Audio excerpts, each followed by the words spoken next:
የተወደዳችሁ የሪዮስ ሚዲያ ተከታታዮች አብራችሁን ስላላችሁ እናመሰግናለን። በያላችሁበት ዝግጅታችንን ስለምትታደሙ ከልብ እናመሰግናለን። ሪዮት የኢትዮጵያውያንና የኢትዮጵያዊነትን ጉዳዮች በስፋት የሚያነሳ ኢትዮጵያዊ ብሔረተኝነትን እና ኢትዮጵያዊ ማንነትን፣ የኢትዮጵያዊነትን ማህበራዊ፣ ፖለቲካዊና ኢኮኖሚያዊ እንዲሁም ሌሎችንም ጉዳዮች በስፋት የሚያነሳ በኢትዮጵያዊነት የተቃኘና የተፈጠረበትን ምክንያት ኢትዮጵያዊ ጉዳዮችን በስፋት የሚያስተጋባት የሆነ መገናኛ ብዙሃን ነው። ስለዚህ ዛሬም አብራችሁት ስላላችሁ ከልብ እናመሰግናለን። ይህንን ስርጭት በያላችሁበት በየምትከታተሉበት መንገድ ብዙዎች እንዲያገኙት እንድታደርጉ በክብር እንጠይቃለን። የዩቲዩብ ቻናላችንን ሰብስክራይብ አድርጉ። በተለያየ የኤሌክትሮኒክስ መገናኛ ብዙሃን መንገድም ስለምትከታተሉ እናመሰግናለን። ዛሬም እንዲሁ በሀገራችን ፖለቲካዊ ጉዳይ፣ ህገ መንግስታዊ ጉዳይ፣ የወደፊት እጣ ፈንታ ጉዳይ እንድንነጋገር እንግዳ ጋብዘናል። አቶ ልደቱ አያሌው የዛሬ እንግዳችን ነው። አቶ ልደቱ አያሌው ከዚህ በፊት በሪዮት በልዩ ልዩ ጉዳዮች በተለያየ ጊዜ ፈቅዶልን ቃለ ምልልስ ሰጥቶናል። ለዚህ እጅግ አድርገን እናመሰግናለን። ለሁልጊዜ መልካም ፈቃዱ። ዛሬ እንድንነጋገር የሆነበት ምክንያት ሻሙ 274 የተሰኘ የኢትዮጵያን መጪው ምርጫ የተወሰኑ መሰረት የሚሆኑ እሳቤዎችን በማስቀመጥ ቅድመ ግምትና ትንተና የሰጠበትን ጽሁፍ ከተመለከትን በኋላ ነው። እነዚህ ወደ 26 ገጽ ገደማ የቀረቡ ሀሳቦችን ስንመለከታቸው በእርግጥ እነዚህን ጉዳዮች ማውራት የወደፊቱን የሀገራችንን ሁኔታና በተለይ ደግሞ የአንድነት ጎራውን አቋም ለመረዳት ለማስተካከልና ይበልጥ የተሻለ እድል እንዲኖረው ለማድረግ ግንዛቤ ይፈጥራሉ ብለን አምነናልና ዛሬ ያንን ውይይት እናካሄዳለን። በጣም አመሰግናለሁ አቶ ልደቱ አያሌው፣ እንደ ሁልጊዜው ለዛሬም መልካም ፈቃድ። ኬቢ እኔም በጣም ነው የማመሰግነው ለተለመደ ትብብርህ። እሺ እንግዲህ አሁን መጀመሪያ ሁለት እሳቤዎችን ላስቀምጥና ይሄንን ጽሁፍ ስንነጋገር የመጪው ምርጫ ጉዳይን ነው ዛሬ ሰፋ አድርገን የምንመለከተው። ግን ምርጫውም ቢሆን በአጠቃላይ በሁለት የተከፈለ እንዲሆን አስባለሁኝ። እኔ ውይይቱን በሁለት የከፈልኩበትን መንገድ ከማቅረቤ በፊት ግን በጽሁፍ ውስጥ አንተ ያስቀመጥካቸውን ሁለት መሰረታዊ እሳቤዎች ላንሳ፣ ወይም አሰምሽንስ ልበላቸው፣ ቅድመ ግምቶች ላንሳ እና አንደኛ ይህንን ቅድመ ምርጫ ወይም ቅድመ ግምት ወይም የምርጫ አስቀድሞ የሚደረግ ትንተና ስታቀርብ በሆነ ሁለት ነገር ታነሳለህ። አንደኛ ምናልባት ምርጫው በሆነ ተአምር ፍትሐዊ፣ ነፃና ሰላማዊ በሆነ መንገድ የሚካሄድ ከሆነ ትላለህ። ሁለተኛ የአንድነት ጎራው እርስ በርስ ተባብሮ መስራት የሚችል ከሆነና ተደማምጦ አንዳንድ ቦታዎች ላይ ላለመፎካከር፣ ሌላ ጊዜ ደግሞ አቅም በጋራ መፍጠር የሚችልበትን ሁኔታ መስራት ከቻለ የሚሆን ቅድመ ግምትና ትንተና መሆኑን ታስቀምጥና ያ በማይሆንበት ጊዜ የሚፈጠረውንም ነገር ልታሳየን ሞክርሃል። በጥሩ ሁኔታ አቅርበሃል። ብዙ ሰዎች ሊከራከሩበት ይችላሉ ብዬ አስባለሁ። ስለዚህ መጀመሪያ ይሄ እነዚህ ሁለት ጠቃሚ የሆኑ የማዕዘን ድንጋይ የሆኑ አሰምሽንስ ናቸው ብዬ አስባለሁ። እኔ ልከፍል ያሰብኩት ጉዳዩን አንደኛ አንተ ራስህ ያሰብከው ነፃ፣ ሰላማዊና ፍትሐዊ የሚሆን ከሆነ በሆነ ተአምር ብለህ ነውና ያስቀመጥከው። ይሄ የታሰበው ነፃ፣ ፍትሐዊና ሰላማዊ ምርጫ ያልተካሄደ እንደሆነ ሊሆኑ የሚችሉትን ሁኔታዎች በአንድ በኩል፣ በሌላ በኩል ደግሞ ነፃ፣ ፍትሐዊና ሰላማዊ ምርጫ ሊካሄድ የቻለ እንደሆነ ደግሞ የሚሆኑትን ነገሮች እንደ ሁለተኛው ክፍል እናነሳቸዋለን ብዬ ነው ያሰብኩት። በጣም ጥሩ ነው። መልካም። እሺ እንግዲህ አሁን በአንድ ጥያቄ ልጀምር። ብልጽግና ህገወጥ በሆነ መልኩ ከመስከረም 30 2013 በኋላ ስልጣን ላይ ከቀጠለ ወይም ለመቀጠል ከወሰነ ተቃዋሚው ፈርጀ ብዙ ትግል እንዲያካሂድ አልፎም ተቃዋሚው የራሱን የሽግግር መንግስት እንዲያቋቁም እስከዛ ድረስ መሄድ እንዳለበት ጽፈሃል እዛ ጽሁፉ ላይ እና ከዚሁ ጋር የተገናኘ አንድ ጥያቄ ላንሳ። መንግስት ደህንነቱን፣ መከላከያውንና የገንዘብ ካዝናውን በያዘበት ሁኔታ መንግስትን አስገድዶ ወደ ትክክለኛው መስመር እንዲገባ ማድረግ ይቻላል ወይ ነው የኔ ጥያቄ። ፍኖተ ትግል አለ ወይ? አስበህበታል ወይ? አሁን ያለውን ሁኔታ በማገናዘብ ጥሩ ጥያቄ ነው። በእኔ እምነት ይቻላል የሚል እምነት ነው ያለኝ። ግን የሚቻለው በሁለት ነገር ይወሰናል። አንደኛ ይሄ መሆን የለበትም፣ ገዢው ፓርቲ ስልጣኑን ያለ አግባብ ማራዘም የለበትም ይሄ ህገወጥነት ነው ብሎ የሚያምነው ተቃዋሚ ጎራ በአግባቡ አንድ ላይ መቆምና መስራት የሚገባውን ስራ ከሰራ አንዱ መፍትሄ ይሄ ነው ይቻላል የሚልበት። ሁለተኛ መስራት የሚገባው የምትለው ምንድነው? አንደኛ በጉዳዩ ላይ የጠራ አቋም መያዝ አለበት፣ ተባብሮ መቆም አለበት፣ ትግሉ ሊጠይቀው የሚችለው መስዋዕትነት ለመክፈል ዝግጁ መሆን አለበት። ህብረተሰቡንም ደግሞ ጉዳዩን በትክክል ለማስረዳት ለማሳመን ህብረተሰቡንም ደግሞ በአስተሳሰቡ ዙሪያ አሰባስቦ ለማታገል ዝግጁ መሆን አለበት ነው። በአንድ በኩል ይሄ ዝግጁነት ካለ፣ በሌላ በኩል ደግሞ ይሄን ህዝቡ ተረድቶ ይሄ ኃይል በዚህ ወቅት ሀየ ካልተባለ ወደ ለየለት አምባገነንነት የሚሄዱ ጉዳይ አንድ ቦታ ላይ እንዲቆም ካልተደረገ፣ ወደ ትክክለኛው አቅጣጫ ተመልሶ እንዲገባ ካልተደረገ ወደ ለየለት አምባገነንነት ከሄደ በኋላ ሁኔታዎችን ለማስተካከል እጅግ አስቸጋሪና የሀገር ህልውናንም የበለጠ ጣጣ ውስጥ የሚከት መሆኑን ህዝቡ ተገንዝቦ ወደ ትክክለኛው መስመር መግባት አለበት። በዚህ መልኩ በስልጣን ላይ ልትቀጥል አትችልም። ታግለን መስዋዕትነት ከፍለን ለስልጣን ያበቃነህ ለዚህ አይደለም፣ ውጤታማ የሆነ ሁላችንንም የሚያሳምን የሽግግር ሂደት እንድትፈጥር ነው ብሎ ህዝቡ ከተቃዋሚዎች ጎን ከቆመ፣ እነዚህ ሁለት ነገሮች ከተሟሉ ነው በጁም ፓርቲ ማስገደድ የሚቻለው። ይሄ ከተደረገ ይቻላል ብዬ አምናለሁ። ይሄ እንዲቻል ነው በእኛ በኩል አስቀድመን ይሄን ነገር የትግል አጀንዳ እያደረግን ያለ ነው። ነገር ግን የኛ ፍላጎት ብቻ በቂ አይደለም። በአንድ በኩል አሁን ቴዲ ከዚህ ከመንግስት የስልጣን መራዘም ከምርጫ መራዘም ጋር ተያይዞ በተነሳው ህገ መንግስታዊ ጥያቄ ዙሪያ ተቃዋሚው ጎራ አንድ ላይ መቆም አልቻለም።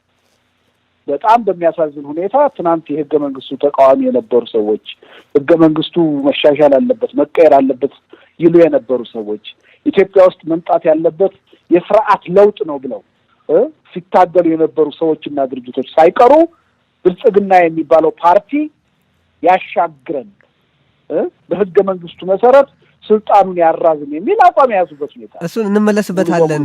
ግን ጽሁፍ ላይ ምናልባት ቀደም ሲል እንዳልኩት በሁለት ከፍለህ የቅድመ ግምትና የምርጫ አስቀድሞ የሚደረግ ትንተና ያደረግከውን ያክል በዛ ዝርዝር ያ የማይሆን ከሆነ ምን መደረግ እንዳለበት ማካተት ነበረብህ ብዬ አስባለሁ። ምናልባት ወደፊት በምትጽፈው ጽሁፍ ላይ ታደርገው ይሆናል። ግን አብሮ መነሳት ያለበት ጥያቄ ተቃዋሚው የሽግግር መንግስት እንዲያቋቁም ሀሳብ ስታቀርብ ተቃዋሚ ስትል ማንን እያሰብክ ነው? ሁለት አይነት ተቃዋሚ ነው ያለው ለኔ ማለት ነው። ከዛው ከኃይል አስተላለፉ ጋር ተያይዞ በአንድ በኩል እኛ የምንገኝበት የአንድነት ኃይል የምንለው የእውነተኛ የፌዴራሊስት ኃይል የምንለው ኃይል ነው። መዋቅራዊ የሆነ ስርዓታዊ የሆነ ለውጥ እንዲመጣ የሚፈልገው አካል ነው። በሌላ በኩል መዋቅራዊ ወይም ስርዓታዊ ለውጥ እንዲመጣ የማይፈልግ ግን ህገ መንግስታዊነት መንገስ አለበት ብሎ የሚያምን ደግሞ ስልጣን ያልያዘ ግን ደግሞ ብሔር ተኮር የሆነ ተቃዋሚ ኃይል አለ። እነዛ ውስጥም ደግሞ በጣም ጽንፈኛ የሆነ የብሔርተኝነት አጀንዳ የሚያቀነቅኑ አሉ። ግን ደግሞ በብሔርተኝነትም ተደራጅተው ደግሞ ለኢትዮጵያ አንድነት አደጋ የሚሆን አስተሳሰብ የሌላቸውም ደግሞ አሉ። ለምሳሌ ደቡብ አካባቢ፣ አፋር አካባቢ ያሉትን አብዛኛዎቹን በብሔር የተደራጁ ድርጅቶች አረናና አብንን ትጠቅሳለህ። ስለዚህ አሁን በምን የጋራ መግባቢያ ቋንቋ በምን ፕላትፎርም ነው ይህንን ማድረግ ይቻላል ብለህ እያሰብክ ያለኸው የሚለውን እንድንፈትነው ስለምፈልግ ነው። በእርግጥ ተግባራዊ መሆን ይችላል ይሄ ነገር ብዬ ማለት እፈልጋለሁ። አብሮ የሚነሳው ጥያቄ አሁን የአንድነት ተኮር ያልከው ጎራ አሁን በዚህ በጽሁፍ ላይ የአንድነት ተኮር ያልከው ጎራ አሁን ባለበት እጅግ የተዳከመ ሁኔታ አንተም ራስህ ፓርቲህን በተመለከተ በተደጋጋሚ ስትናገር እና በአጠቃላይ የአንድነት ተኮርን ጎራ ስታነሳ እጅግ የተዳከመ ነው ብለህ ትገልጻለህ። እና እውነት በቀጣዮቹ 6 ወራት ማለትም እስከ መስከረም 30 ባለው ጊዜ ለመንግስት መስረታ ሂደት ተካፋይ ለመሆን የሚያስችል የሚደራደር እና ቢደራደርም የሚደመጥ ቁመና ላይ ሊደርስ ይችላል ብለህ እያሰብክ ነው? በደንብ ነው የማስበው ቴዲ። አንደኛ አሁን ቅድም ያነሳሁን ልቋጨውና ይሄ አሁን መንግስትም እየሄደ ካለበት የህገወጥ አካሄድ የማስቆም ጉዳይ በአግባቡ መስራት ያለብንን ቅድም የጠቀስኳቸውን ነገሮች ከሰራን ማስቆም እንችላለን የሚል እምነት አለኝ በአንድ በኩል ማለት ነው። በሌላ በኩል ግን ይሄ ነገር ላይሳካ የሚችልበትም ሰፊ እድል እንዳለ ስለሚገባኝ ነው። ይሄ ሳይሳካ ቀርቶ በተለመደው መንገድ ገዢው ፓርቲ በጉልበት ቀጥሎ ምርጫ የሚያካሂድ ከሆነ ምንድነው ማድረግ ያለብን የሚለውን ሁለተኛ ነገር ለማስቀመጥ የተገደድኩት በእኛ ፍላጎት ብቻ የሚሳካ ነገር እንዳልሆነ አስቸጋሪ ሁኔታዎች እንዳሉ በመገንዘብ ነው። ስለዚህ ሁለቱንም አማራጭ ህዝቡ እንዲያውቀው ከመፈለግ አንጻር ነው። ስለዚህ የመጀመሪያው ነው ዋናው ትክክለኛውና አስፈላጊው ብዬ አስምሬ አስቀምጫለሁ። ያ ሳይሳካ ከቀረ ግን ዝም ብለን እጃችንን አጣጥፈን ልንቀመጥ አንችልም። በሁለተኛውም አማራጭ ማክሲመም ልናገኝ የምንችለውን ውጤት እንድናገኝ የሚያስችል ዝግጅት ማድረግ አለብን ነው። አሁን ወደ ሁለተኛው ጥያቄ ልምጣ። ይሄ የአንድነት ኃይሉ ምንም ጥርጥር የለውም የተበታተነ ነው፣ የተዳከመ ነው።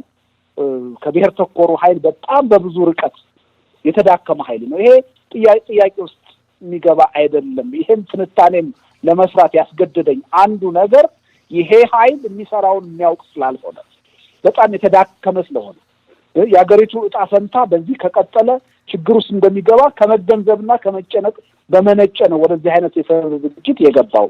ግን ይቻላል ወይ የምትለው ላይ ይቻላል የሚል እምነት አለ። ለዚህ ለምሳሌ አንድ ተመክሮ ማቅረብ ይቻላል። 97 ዓመተ ምህረት ላይ ምርጫው ከመካሄዱ 6 ወር በፊት ቅንጅት የሚባል ነገር አልነበረም። የተቃዋሚው ጎራ በተለይም የአንድነት ኃይሉ ተሰባስቦ አንድ ላይ ኢህአዴግን ሊፈትን በሚችል ደረጃ ወደ ምርጫ ይገባል ብሎ ማንም የሚያስብ አልነበረም። እንደውም ቴዲ የምታስታውስ ከሆነ ያኔ በፖለቲካ መድረኩ የጎላ ሚና የነበረን እኛ ኢዴፓና መአህድ ነበሩ፣ መያድ ነበሩ። ሁለቱ ፓርቲዎች ነበሩ። ሁለቱ ፓርቲዎች በጣም ከፍተኛ የሆነ ቅራኔ ውስጥ ነው የነበሩ። በጭራሽ አንድ የሆነ ጎራ ውስጥ ገብተን አብረን እንሰራለን ተብሎ አይታሰብም ነበር። መጨረሻ ላይ ግን ምርጫው ትልቅ የሆነ የሀገርን ዕጣ ፈንታ የሚወስን ጉዳይ እንደሆነ በምርጫውም ደግሞ አብረን ከሰራን ለውጥ ልናመጣ እንደምንችል እየተገነዘብን ስንመጣና ምርጫው ሲቃረብ ግን ቅንጅት የሚባለው ኃይል በአጭር ጊዜ ነው በፍጥነት ተመስርቶ 2 እና 3 ወር ባልሞላው ጊዜ ውስጥ አንድ ሀገራዊ ኃይል ሆኖ መውጣት ይቻላል። አሁንም ቢሆን በተለይ ከዛ ሂደት ተምረን ስህተታችንን ድክመታችንን በደንብ አድርገን ገምግመንና አውቀን የሀገሪቱ ዕጣ ፈንታን በሚመለከት ደግሞ በእጃችን ያለው ትልቅ እድል ምን እንደሆነ በደንብ ከተገነዘብን ይቻላል ብዬ ነው ማለት።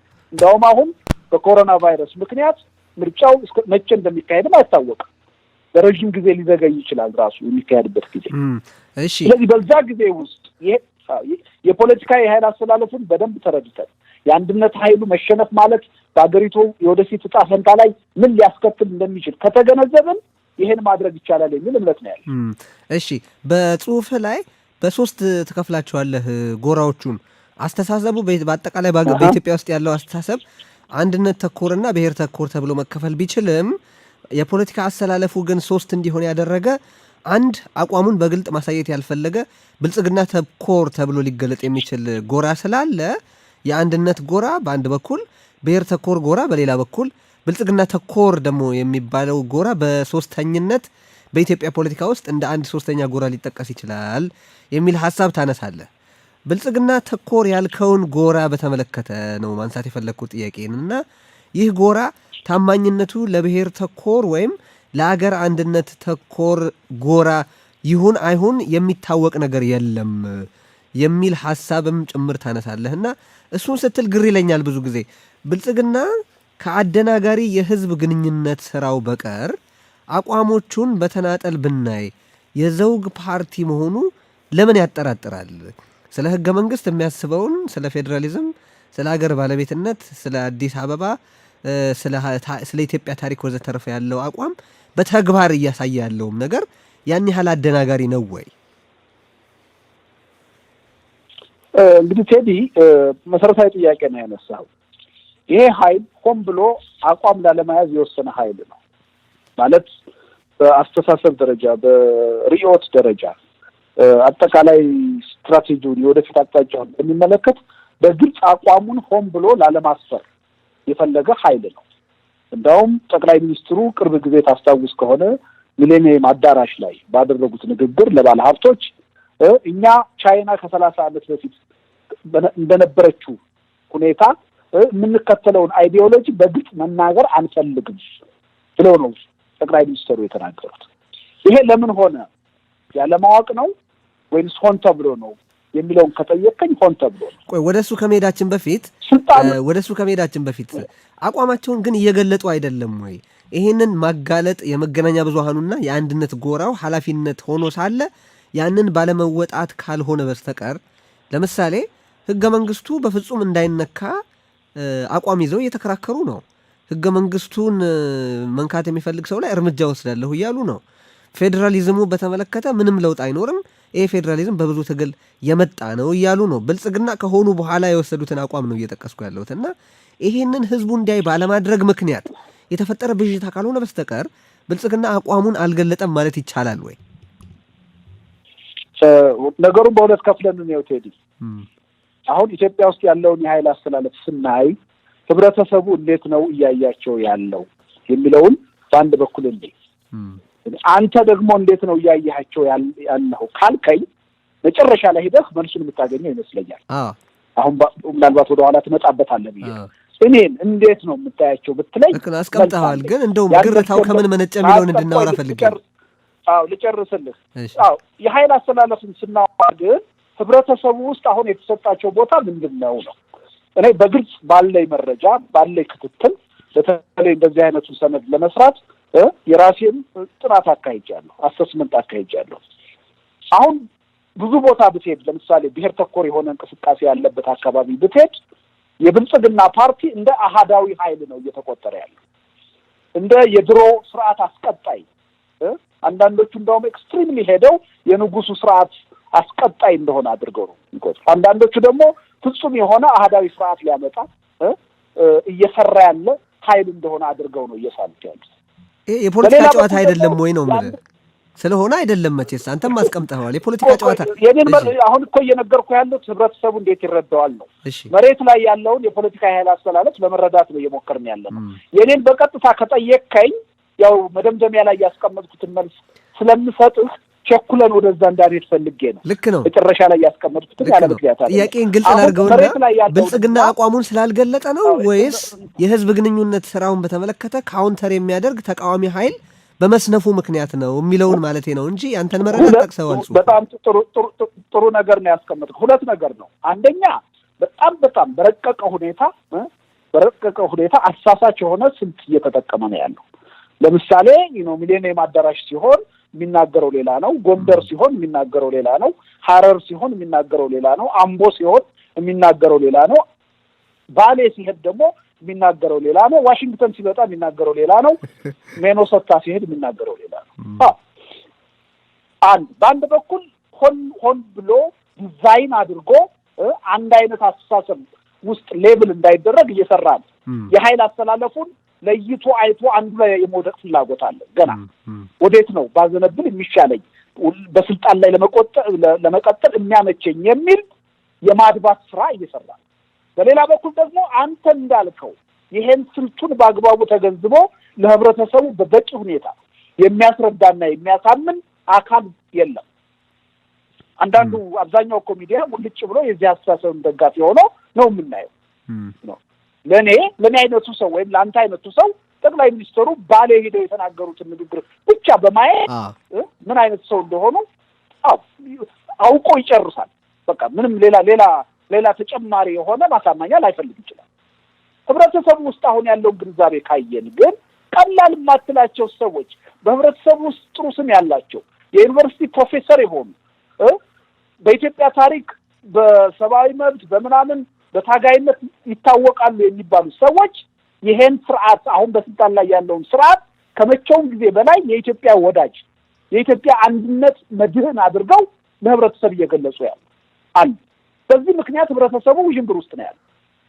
ሁለት አይነት አስተሳሰብ ነው የምታየው። ቅድም እንዳልኩህ በአንድ ጎራ አህዳዊ አድርጎ ያያቸዋል፣ በሌላ ጎራ ደግሞ በጣም በስልታዊ መንገድ አሁንም የብሔርተኝነትን አጀንዳ ይዘው የሚቀጥሉ የ27 ዓመቱ ኤክስቴንሽን ባለተራ ወይም ባለወረፋ መንግስት አድርጎ ያያቸዋል። መሬት ላይ ያለው ተጨባጭ ሁኔታ ይሄ ነው። ያንተ እንዴት ነው ካልከኝ፣ አንተ እንዴት ነው የምትረዳቸው ካልከኝ መጨረሻ ላይ የሰጠሁትን መልስ መግለጽ ይቻላል። ልክ ነው። አንጻር ነው ያስቀመጥኩት። ብልጽግና በምርጫ ሂደቱ ውስጥ የአንድነት ተኮርና የብሔር ተኮር ጎራው ነፃና ፍትሃዊ እና ሰላማዊ ምርጫ በሆነ ተአምር ተደርጎ ማለት ነው የአንድነት ተኮርና የብሔር ተኮር ኃይሉ ያገኘው መቀመጫ ኖሮ ብልጽግና ጥምር መንግስት ለመመስረት የቱን ይመርጣል ቢባል ከእውነተኛ ወዳጁ ከብሔር ተኮር ኃይል ጋር እንደሚቀናጅ እንደማትጠራጠር ጠቅሰሃል እና እሱንም እዚሁ ጋር ከዚሁ ጋር ስለሚገናኝ ማንሳት ያስፈልጋል። ግን እንመለስበትና እናወራዋለን። አንድ ጥያቄ ላንሳ እዚህ ላይ ባጭሩ እንደው አጭር ሀሳብ ብትሰጠኝ ደስ የሚለኝ መንግስት በአሁኑ ወቅት ነፃ ፍትሃዊና ሰላማዊ ምርጫ እንዲያካሂድ ምን ኢንሴንቲቭ አለው ለማካሄድ? ያው እንግዲህ እዛም ግምገማዬም ላይ ጠቅሼዋለሁ። ቀደም ሲል እንግዲህ ለምሳሌ የሽግግር መንግስት የማቋቋም ጥያቄን አስመልክቼ ያቀረብኩት ሰነድ ላይ ይሆናል ግምቶች አስቀምጬ ነበር። በእነዛ ግምቶች ነፃና ፍትሃዊ ምርጫ ኢትዮጵያ ውስጥ ለመካሄድ ያለው እድል 20% ነው ወይም 1/5 ነው ብዬ ነበር የገለጽኩት።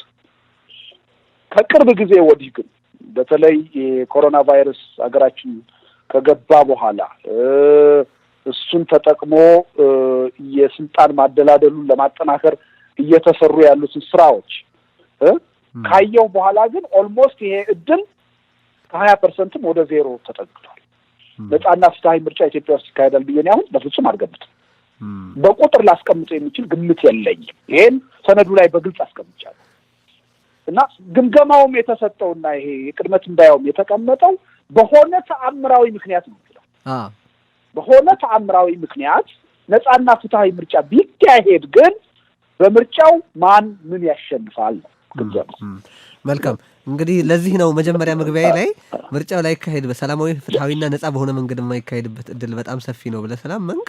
ያ በማይሆንበት ጊዜ ምን አይነት የትግል ፍኖተ ካርታ መከተል እንደሚያስገባ መጻፍ ይኖርብሃል ያልኩት በዛ ምክንያት ነው። እሺ ጽሁፍ ላይ የምትጠቅሰው ሌላው እዚህ ላይ ግን አንድ ክሊር መሆን ያለበት ነገር አለ። ምክንያቱም አሁን በአድማጮች አይምሮ ላይ ሊነሳ የሚችል ጥያቄ አለ። ነፃና ፍትሃዊ ምርጫ እንደማይካሄድ ወደ 0 የተጠጋ ግምት ካለህ ለምንድን ነው ታዲያ ፖስት ኢሌክሽን ግምገማ የምታስቀምጠው የሚል ጥያቄ ነበር። ፌር የሆነ ጥያቄ ነው። ግዳው አንሳው ጥያቄ። አይ በቃ ይኸው ጥሩ አድርገህ ስለጠቀስከው መቀጠል ትችላለህ። እኔ መጠየቅ የለብኝም። እንዲህ አይነት ጥያቄ ሊነሳ ይችላል። ይሄን ያደረኩበት ምክንያት አለኝ። ምናልባት መግቢያው አካባቢ በደንብ አስቀምጫቸዋለሁ። ቴዲ በደንብ አይታቸው ከሆነ አንደኛ አሁን ምርጫ ሊካሄድ በማይችልበት ሁኔታ ምርጫውን ተካሂዶ ነፃና ፍትሃዊ ሊሆን በማይችልበት ሁኔታ አንዳንድ የፖለቲካ ፓርቲዎች ገዢውን ፓርቲ ጨምሮ ምርጫው መካሄድ አለበት የሚል አቋም ላይ የደረሱት የራሳቸውን የተሳሳተ ሂሳብ ስለሰሩ ነው። ይሄ ምርጫ ቢካሄድ እኛ እናሸንፋለን የሚል ሂሳብ ሰርተዋል። አንደኛ ይሄ የሰሩት ሂሳብ ትክክል ነው ወይ የሚለውን ነገር ቼክ ማድረግ ያስፈልጋል፣ ማሳየት ያስፈልጋል። ዲተሪንግ ፋክተር ነው ብዬ ስላመንኩ ነው ይሄን ማሳየት። ኦኬ መሬት ላይ ያለው ተጨባጭ ሁኔታ እነሱ እንዳሰቡት እነሱን ተጠቃሚና አሸናፊ ሊያደርግ የሚችል ነው ወይ ነፃና ፍትሃዊ ምርጫ ቢካሄድ የሚለውን ማሳየት ነው አንዱ የተፈለገው ይሄ ነው። ሁለተኛ አሁን ለምሳሌ የሽግግር መንግስት ጥያቄን አቀረብን አይደል? አንዳንዶቹ ፓርቲዎች የተቃወሙት ይሄን ምርጫ ተካሂዶ ነፃና ፍትሃዊ ምርጫ ተካሂዶ ህዝቡ የስልጣን ባለቤት የሚሆንበት እድል አለ ብለው የሞኝነት አስተሳሰብ ስለያዙ ነው ወይ ምርጫ ተካሂዶ ኢትዮጵያ ውስጥ ሊመጣ የሚችለው ውጤት እንደዛ አይነት ነው ወይ?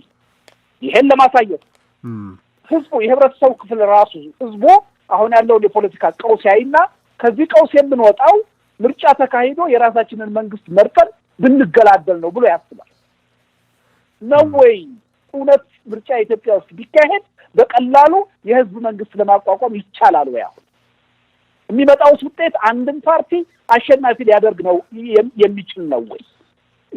ይሄን በደንብ ህብረተሰቡ እንዲያው ያስፈልጋል። እነዚህን ነገሮች ካየ የህገ መንግስት አስፈላጊ ነው የሽግግር መንግስት አስፈላጊነትን የበለጠ ለመረዳት እድል ያገኛል ብዬ አስባለሁ። መልካም ይሄ በቁንጽል የሽግግር መንግስት አያስፈልገንም የሚለው ኃይል ምርጫው ሊያመጣ የሚችለውን ጣጣ ከተረዳና ለዛ ጣጣ ኢትዮጵያና እኛ የኢትዮጵያ ኃይሎች ወይም የኢትዮጵያ ህዝብ እንዳልተዘጋጀን ሲገባው የሽግግር መንግስትን ለመረዳት እድል ያገኛል ብዬ ስላለው። መልካም። አሁን በጽሁፍ ላይ ብሔር ተኮር ያልከው ኃይል ትግራይ ላይ ሙሉ በሙሉ ኦሮሚያ ላይ በከፍተኛ ደረጃ ከ50 ወረዳዎች በቀር እና እንደዚህ የሶማሌ ክልል ላይ እንደዚሁ በነፃ አውጭነቱ ለሚከፈሉ ልታ ሲባል ኦብነግ፣ በኦሮሚያ ክልል ኦፌኮ እና ሌሎችም እንደዚሁ ተባብረው የሚሰሩት ኃይላት ትግራይ ላይ ህወሓት ሊያሸንፍ ይችላል የሚል ግምገማ ሰጥተሃል። በአማራ ክልል በአዲስ አበባና በደቡብ ደግሞ የአንድነት ተኮር ወይም የአንድነት ጎራው ሊያሸንፍ ይችላል የሚል ሀሳብ አንስተሃል። ስለዚህ እስቲ ደቡቡ ላይ ላተኩርና ደቡብ ላይ በጣም ስዊንግ ስቴት ይሆናል ምርጫው በሆነ ተአምር ነፃ ሰላማዊና ፍትሐዊ በሆነ መንገድ ሊካሄድ የሚችልበት እድል ከኖረ ስዊንግ ስቴት ይሆናል ወይም ተወዛዋዥ ግዛት ይሆናል። የፓርቲዎች የጦር አውድማ ማለት የሀሳብ የጦርነት አውድማ፣ የምርጫ ዘመቻና የሌሎች የትግል አውድማ ሊሆን የሚችል ቦታ ነው ብለህ ትጠቅሳለህና ደቡብ ላይ ያስቀመጥካቸው ጉዳዮች አሉ፣ ዋና ሊሆኑ ይችላሉ፣ የውድድር ነጥብ ሊሆኑ ይችላሉ ብለህ ያስቀመጥካቸው ነጥቦች አሉ እና ደቡብ ላይ የአንድነት ጎራው ከተባበረ የተሻለ እድል እንዳለው ትጠቅስና በዚያ ክልል ውስጥ ቁልፍ የማሸነፊያ ጭብጦች ከሆኑት መሃል የየዞኑ ክልል የመሆን ጥያቄ ቀዳሚ መሆኑን ታነሳለህ። ስለዚህ እኔ ጥያቄ ክልል የመሆን ጥያቄዎቹ ሁሉም ሊባል በሚችል ደረጃ ዘውግን መሰረት ያደረጉ ክልሎችን የመፍጠር እንቅስቃሴዎች ናቸው። የአንድነት ጎራው ይህንን ጥያቄ እንዴት አድርጎ በበቂ መጠን ሊመልስ ይችላል? ተጨማሪ ዘውጌ ክልሎች እንዲፈጠሩ ሊተባበር ነው ማለት ነው ወይ ነው? ጥሩ ጥያቄ ነው ያነሳው። እንግዲህ ውጤቱን ካየኸው 55-45 ነው። የአንድነት ኃይሉ ላንድ ስላይድ የሆነ ማሸነፍ አይደለም ደቡብ ላይ የሚያገኘው። ለምን? ጥያቄዎቹ ህብረተሰብ ውስጥ ያሉ ጥያቄዎች አንድን ፓርቲ ወይም ግንባር ለመመረጥ የሚያበቁት ጥያቄዎች ዳይቨርሲፋይድ ስለሆኑ ነው ከሌላው አካባቢ በተለየ ሁኔታ። አንዱ ነገር አሁን ደቡብ ውስጥ ሁሉም አካባቢ ማለት አይደለም። የተወሰኑ አካባቢዎች ላይ የዞን ጥያቄ ወሳኝ ነው፣ የክልል ጥያቄ፣ ምክንያቱም ትልቅ ፖለቲካዊ ጥያቄ ሆኗል። ስለዚህ አንድ ነጥብ ነው። ሁለተኛ ግን ደቡብ ልዩ ባህሪ ያለው በጣም ዳይቨርሲፋይድ የሆነ ስለሆነ አንደኛ የኢትዮጵያ አንድነትን ጥያቄ ውስጥ የሚያስገባ አካል አይደለም ደቡብ ውስጥ ያለው የህብረተሰብ ክፍል። ሁለተኛ ደግሞ የብሔር ብሔረሰቦች መብት ደግሞ እንዲከበር ይፈልጋል። እውነተኛ የሆነ የፌዴራል አደረጃጀት ኢትዮጵያ ውስጥ እንዲኖር የሚፈልግ ማህበራዊ መሰረት ነው ያለው። ይሄ ሌላው መመዘኛ ነው። ይህን ጥያቄ በአግባቡ ባላንስድ በሆነ መልኩ የኢትዮጵያን አንድነትን የብሔር ብሔረሰቦችን መብት መከበር አጣምሮ ሊያከብር የሚችል የፖለቲካ ፓርቲ ይፈልጋል ህብረተሰቡ። ሶስተኛው ደግሞ ከፍተኛ የሆነ የኢኮኖሚ ችግር ያለበት የማህበራዊ ችግር ያለበት አካባቢ ነው። በተለይም ደግሞ ከመሬት ጥበት ጋር በተያያዘ ከወጣት ስራ አጥነት ጋር በተያያዘ ከፍተኛ የሆነ ችግር ያለበት አካባቢ ነው። ይሄን ደግሞ ትልቅ አጀንዳ ነው። ለዚህ ነው የተለያዩ ፓርቲዎች ከሌሎች ክልሎች በተለየ ሰፋ ያለ ቁጥር የማሸነፍ እድል የተሰጣቸው እዚህ ቦታ ላይ። ስለዚህ ግልጽ ነው አባባሌ። የብሔር የክልል ጥያቄ ቀጥታ ከአንድነት ኃይሉ ጋር እያያዛል ማለት አይደለም። እንደውም በደንብ አይተው ከሆነ ብሔር ተኮር ኃይሉ ራሱ 15% ያሸንፋል ብያለሁ። ለምንድን ነው ብሔር ተኮር ኃይሎቹ ደቡብ ውስጥ ገብተው የክልል ጥያቄን ተጠቅመው የራሳቸው የሆነ ብዙ ስራ ሰርተዋል። የፈጠሩት ሶሊዳሪቲም አለ ከአንዳንድ ፓርቲዎች ጋር። በዛ ምክንያት ነው እነሱ ራሳቸው የማሸነፍ እድል ያላቸው። ከዛ ውጭ ያለውን ግን የአንድነት ኃይሉና ይሄ ብልጽግና የሚባለው አቋም የለሽ ኃይል ይከፋፈሉታል። መልካም ጊዜያችንን ቶሎ ለመጠቀም ነው ጥያቄዎችን ቶሎ የማቀርበው። የአንድነት ጎራው ያለውን መልካም እድል ሊያጣ የሚችልባቸውን ምክንያቶች ትጠቅሳለህና አንዱ አፍቅሮተ ራስ ልንለው ከቻለን ምናልባት ለራስ ክብርና ዝና ያለው ምኞትና ፍላጎት ነው። አንደኛው ደግሞ አፍቅሮተ ስልጣን ነው። ከዛ አብሮ ደግሞ የሚነሳው የአማራ ብሔራዊ ንቅናቄ ወይም አብን አፈጻጸም ነው። በዛ ክልል ውስጥ ደግሞ በሶስተኝነት ከብልጽግና ተኮር ጎራ ሊሰነዘር የሚችለው አብንንም ሆነ የአንድነት ጎራውን የመከፋፈል በተለይ አብንን የመከፋፈል እርምጃ ነው የሚያሰጋው የሚል ነገር ታነሳለህና አብንን በተመለከተ ስትጽፍ በወደፊቱ የሀገሪቱ ዕጣ ፈንታ ላይ ሊኖረው የሚችለው ሚና እጅግ የገዘፈ ነው ትላለህ። በዚህ ልክ አብን በጣም ቁልፍ የሆነ ሚና ይጫወታል ብለህ እንድታስብ ያደረገህ ምንድን ነው? ነው። ከዛ በፊት ግን አንድ ጉዳይ ጠቁሜ ልለፍ፣ ምናልባት ወደ ደቡብ ላትመለስ ስለምትችል ቴዲ። ደቡብ ላይ የዶክተር በየነ ፓርቲ ኢሶዴፓ ጌም ቼንጀር ነው ብዬ አስቀምጬዋለሁ። ወሳኝ ኦኬ። እና ይሄ ኃይል ኦፌኮ ከሚባለው ኃይል መነጠል አለበት፣ ከመድረክ ወይ ራሱን ማውጣት አለበት። ከዚህ በኋላ ከኦፌኮ ጋር አብሮ ሊቀጥል የሚችልበት እድል የለም። ይሄን ሲያረግም ነው ክልሉንም ሊጠቅም የሚችለው ራሱንም ሊጠቅም የሚችለው የሚል ግምገማ እዚህ ሰነድ ላይ አስቀምጫለሁ። በሚገርም ሁኔታ ሰነዱ ይፋ በሆነ በማግስቱ ነው በዶክተር በየነና በፕሮፌሰር በየነ መካከል ለሁለት መለያየት ተፈጥሮ ዜናውን ይሰማል። ኦኬ እንደው ጠቁሜ ለማለፍ ማለት ነው። እና ኦሬዲ ግላዊ ነው ብለዋል። ለማንኛውም ፕሮፌሰር በየነ ግን በግልጽ የድርጅት አቋም መሆኑን ኦፌኮ ሁለት ቦታ ላይ በረገጠበት ሁኔታ አብረው ሊሰሩ እንደሚቸገሩ ገልጸዋል። እና በቋፍ ላይ ያለ ነገር እንደሆነ ተገልጿል። ትክክለኛ ሙቭ ነው ብዬ ነው ማስበው፣ ገምተው የነበረ ነገር ነው። እና እንደው እንዳናልፋት ብዬ ነው። ወሳኝ ነገር ነች። ወደ አብን እንምጣ። አብን አማራ ክልል ላይ ትልቅ የሆነ ድርሻ አለው ብዬ አምናለሁ። ለምን ያው እዛ ሰነዱ ላይ እንዳስቀመጥኩት የአማራ ክልል አሁን በዋናነት በሁለት የተከፈለ አመለካከት ነው ያለው። አዲስ የአማራ ብሔርተኝነት ሊደግፍ የሚችል የህብረተሰብ ክፍል አለ። ኢትዮጵያዊ ማንነትን ደግሞ አጥብቆ የያዘና ይሄ የአማራ ማንነት የሚባለው ነገር አያዋጣኝም፣ ኢትዮጵያን ይጎዳል ብሎ ደግሞ የሚያምን ህብረተሰብ አለ። ስለዚህ በትክክል በፐርሰንት ማስቀመጥ ባይቻልም ይሄ ሁለት ማህበራዊ መሰረት ነው አሁን ያለው። ይሄን ሁለት ማህበራዊ መሰረት ሳይከፋፈል ለመያዝ የአንድነት ኃይሉ በተለይም አብሮነትና አብንን የመሰሉ ድርጅቶች አንድ ላይ መቆም አለባቸው። እነዚህ ኃይሎች አንድ ላይ ካልቆሙ ይሄ ሁለት አስተሳሰብ ለሁለት ይከፈልና ሶስተኛ ወገን ማለትም የብልጽግና ፓርቲ አይነት ኃይል ያልተገባ ድርሻ እንዲኖረው እድል ይፈጥራል ነው። ኦኬ አብን አማራ ክልልን ለማሸነፍ ክልሉን እንደ ክልል ለማሸነፍ በክልሉ ውስጥ ያሉ የፓርላማ መቀመጫዎችን ለማሸነፍ ወሳኝ ድርሻ ቢያንስ 50% ሊሆን የሚችል ድርሻ አለ። ይሄ ቀላል ነገር አይደለም። ሁለት አዲስ አበባ ላይ ከመጣህ አዲስ አበባ ላይ ለመመረጥ የሚያስችሉ እድሎች በምንድን ነው የሚወሰኑት የሚለውን ያስቀመጥኩበት ሁኔታ አለ። አዲስ አበባ ላይ ያለው ህዝብ የዋስትና ስጋት ውስጥ ነው። ከፍተኛ የሆነ የዋስትና የህልውና ስጋት ውስጥ ነው።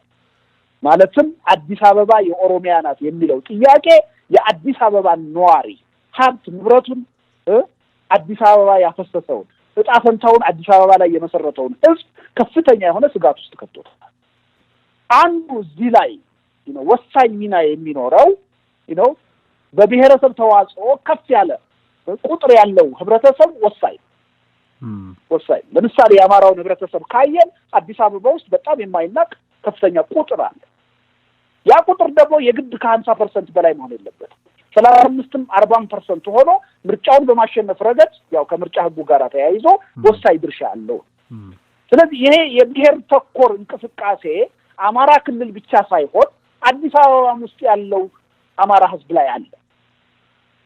አብን አማራ ክልል ላይ ብቻ ሳይሆን አዲስ አበባም የራሱ የሆነ የማይናቅ ሚና አለው። ስለዚህ ከሌሎቹ የአንድነት ኃይሎች ጋር ተደምሮ የማሸነፍ እድልን ከፍ የማድረግ ሚና አለው። በአንድ በኩል ሚናው እንደዚህ ትልቅ ሆኖ እያለ ግን ሁለት ሊሚቴሽኖች አሉበት። አንደኛ አዲስ ፓርቲ ነው፣ በምርጫ ተወዳድሮ አያውቅም። ይሄ ሊፈጥር የሚችለው ሊሚቴሽን አለ። ሁለተኛ በአዴፓ በኩል ከፍተኛ የሆነ የጥቃት ተጋላጭነት አለበት። እነዛ ተጋላጭነቶች ደግሞ ከሁለት አቅጣጫ የሚመጡ ናቸው። አንደኛ አዴፓ ማህበራዊ መሰረቱን ላለማጣት አብንን ለመከፋፈል አስፈላጊውን ጥረት ማድረጉ አይቀርም። ከዚህ ጋር በተያያዘ ደግሞ አሁን የምናያቸው በጣም አሳሳቢ የሆኑ አካባቢያዊ ወይም ክፍለ ሀገራዊ ስሜቶች ማቆጥቆጥ ጀምረዋል። እነዚህን ነገሮች ተጠቅሞ አብንን የመበተን ስራ ሊሰራ ይችላል። ስለዚህ በአንድ በኩል አብን አዲስና በምርጫ ተወዳድሮ የማያውቅ ኃይል በመሆኑ፣ በሌላ በኩል ደግሞ ከአዴፓ በኩል የሚመጣበት ከፍተኛ ጥቃት በመኖሩ የመፍረስ የመዳከም አደጋ አለበት። አብን ከተዳከመና ከፈረሰ አማራ ክልልና አዲስ አበባ በአጠቃላይ በኢትዮጵያ የአንድነት ኃይሉ ሊያገኝ የሚችለው ውጤት በከፍተኛ ደረጃ ይጎዳል እና በዚህ ትንበያ ላይ የተቀመጠውን ውጤት መሰረታዊ በሆነ መልኩ ያዛባል ወይም ያፋልሳል የሚል እምነት አለ። ከዛ አንጻር ነው እሱ ላይ ትኩረት ለመስጠት የተፈለኩት። መልካም። አንተን የሚመለከቱ አንዳንድ ጥያቄዎች አሉኝ። እነሱን ወደ መጨረሻ ላድርጋቸው ብዬ ነው። ግን ወደዛ ለመሄድ እንዲረዳን ህገ መንግስቱን በተመለከተ ትላንትና የስርዓት ለውጥ ሲናፍቁ ህገ መንግስቱ እንዲለወጥ ሲጠይቁ የነበሩ ሰዎች ዛሬ የህገ መንግስት አንቀጽ እየጠቀሱ ይሄ ህገ መንግስት የመጠፋፋት ስምምነት አይደለም እያሉ ለዚህ ህገ መንግስት ትርጉም ነው የሚያስፈልገው የሚል ትንተና የሚሰጡ ትላንትም ዛሬም የአንድነት ጎራው አካል ነን የሚሉ ትላንት ደግሞ በተለያየ ትግል ሂደት ውስጥ የተሳተፉ ሰዎች መኖራቸውን ታነሳለህና ይሄ እኔም የምመለከተው ነገር ነው። ሁለት ነው ጥያቄ ከዚህ ጋር በተገናኘ አጭር መልስ ከቻልክ ብትሰጠኝ የምወደው። አንደኛው ለምን ይመስላል ትላንት ህገ መንግስታዊ ለውጥ ሲጠይቁ መዋቅራዊ ለውጥ ሲጠይቁ የነበሩ ኃይላት ዛሬ የህገ መንግስቱ ጠበቆች ሆነው ቁጭ ያሉት?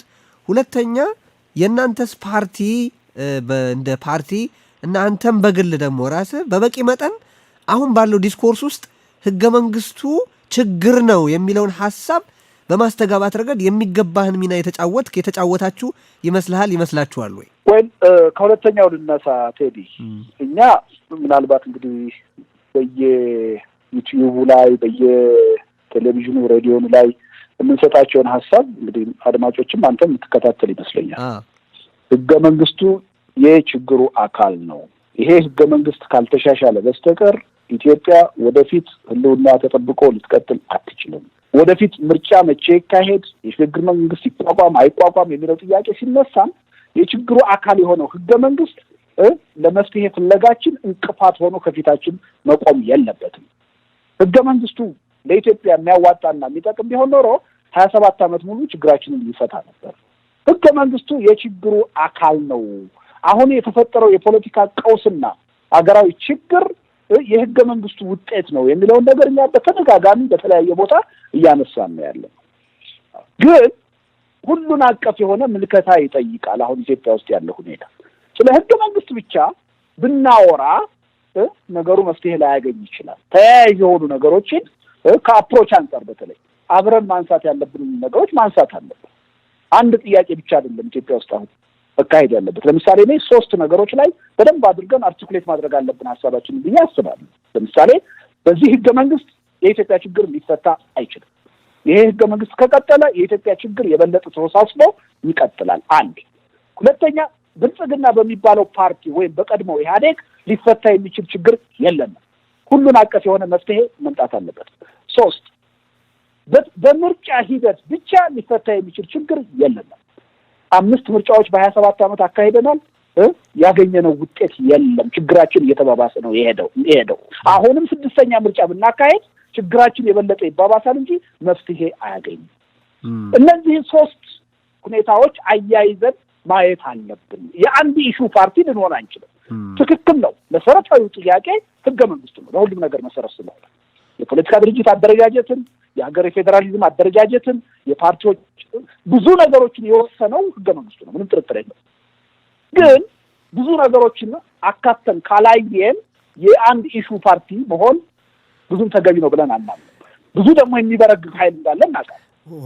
የሚበረግግ ኃይል ኖረ ተብሎ ህገ መንግስቱ እንዲቀየርለት የሚፈልገው በሚሊዮን የሚቆጠረው ኢትዮጵያዊ በቂ የሆነ ወካይ ሳያገኝ መቅረት የለበትም እና ያ ሲደረግ ገብቶኛል።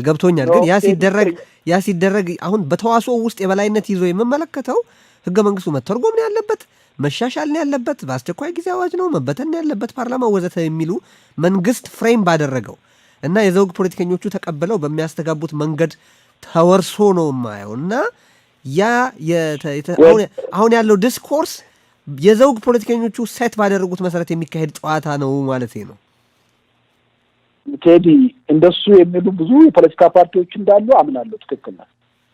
በእኛ በኩል ግን እንደ ኢዴፓ መድህንም ከወሰድከው እንደ አብሮነትም ከወሰድከው በተገኘንባቸው መድረኮች ሁሉ ክሊርሊ ይሄን ነው እያስቀመጥን ያለው።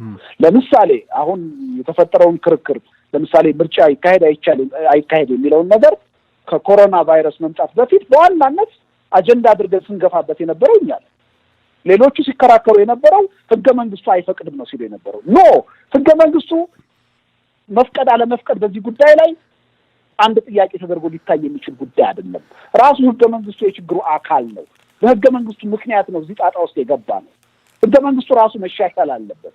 ስለዚህ ምርጫ መቼ ይካሄድ አይካሄድ የሚለውን የፖለቲካ ሴትልመንት ነው እንጂ የሚያስፈልገው ህገ መንግስቱ ሊገድበን አይችልም ብለን ነው አርጊው ስናደርግ የነበረው። መልካም። አሁንም የመንግስት እድሜ ይራዘም አይራዘም በሚለው እኛ እያልን ያለ ነው ህገ መንግስቱ ውስጥ ኖረም አልኖረም መንግስት ስልጣኑን ከመስከረም 30 በኋላ ብቻውን ማራዘም የለበትም። ሁሉን አቀፍ የሆነ የሽግግር መንግስት መቋቋም አለበት። እነሱ የሚከሱን ምን እያሉ ነው? ህገ መንግስታዊ አይደለም የሽግግር መንግስት ነው የሚሉት። እኛ ደግሞ ህገ መንግስቱ ተጠቅሶ አሁን ለዚህ ነገር እንቅፋት መሆን አይችልም፣ የፖለቲካ መፍትሄ ነው የምንፈልገው፣ ያለንበት ሁኔታ ልዩ ሁኔታ ነው፣ የሽግግር ሂደት ውስጥ ነን እያል ሁልጊዜ ቻሌንጅ የምናደርገው እኛ ህገ መንግስቱ ነው። ግን ደግሞ ቅድም እንዳልኩ ህገ መንግስቱን ብቻ ብናቀነቅን አጠቃላይ የሆነው አፕሮቻችን ላይ የራሱ የሆነ ችግር ሊኖረው ይችላል የሚል እምነት አለ ካቀራረባል። እሺ እኔ በጣም መሰረታዊ ነገር ነው ህገ መንግስቱ፣ የብዙ ነገሮች ቁልፍ ነውና እዛ ላይ ቢተኮር ኖሮ ምናልባት አሁን የምናደርገው ውይይት የተሻለ ይሆን ነበር።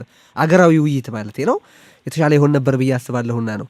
ወደ አንተን ወደሚመለከቱ ጥቂት የመጨረሻ ጥያቄዎች ልምጣና በአንድነት ጎራው ላይ ያሉ ሰዎች በጽሁፍ ላይ የጠቀስከውን ነገር ነው ማለሳው። በአንድነት ጎራው ላይ ያሉ ሰዎች ከኔ ጋር የማያሰራ የፖለቲካ አይነ ጥላ አለባቸው። ስለሆነም ለአንድነት ጎራው የተሳካ ስራ ስል ምርጫው ሲቃረብ በራሴ ላይ እርምጃ ለመውሰድ እገደዳለሁ በማለት ጽፈሃል እና ሁለት ጥያቄዎች ላንሳ እዚህ ላይ። አንደኛ እርምጃው ምን ሊሆን ይችላል? ሁለተኛ ከ1997 ወዲህ እስካሁን ባለው ሂደት ውስጥ በዚህ አስቸጋሪ ጉዞ ውስጥ ራስህን ወደ ውስጥ ትመለከታለህ ወይ አንተ? እና እስካሁን ድረስ ካደረግከው የተለየ ነገር በማድረግ ሁኔታውን ለማሻሻል ብችል ብለህ አታስብም ወይ? እስካሁን ያደረግከው ነገር ብቻውን በቂና ያለቀ የተንጠፈጠፈ ነው፣ እኔም ደግሞ 100% ትክክል ነኝ ብለህ እያሰብክ ነው ወይ ነው? መጀመሪያ ጥያቄ ላይ ቅድም አሁን ስታቀርብ ምርጫው ሲቃረብ አይደለም ያልኩት፣ ምርጫው ከመቃረቡ በፊት ነው ያልኩት። እሺ ኦኬ፣ ልዩነት ስላለው ነው ቴዲ እንደዛ ያልኩት፣ ያለ ምክንያት አይደለም። ምርጫው ጫፍ ላይ ሲደርስ እንደዛ አይነት እርምጃ በውስጥ ፋይዳ የለውም። ምርጫው ከመቃረቡ በፊት ከሆነ አሁንም ማለት ነው ዛሬም ማለት ነው ዛሬ ላይሆን ይችላል፣ ግን በቂ የሆነ ለምርጫው ዝግጅት በሚቀር ጊዜ ለማለት ነው። ኦኬ፣ ቸኩዬ ወደዛ አይነት ነገር መሄዱ ብዙ ጥቅም የለውም።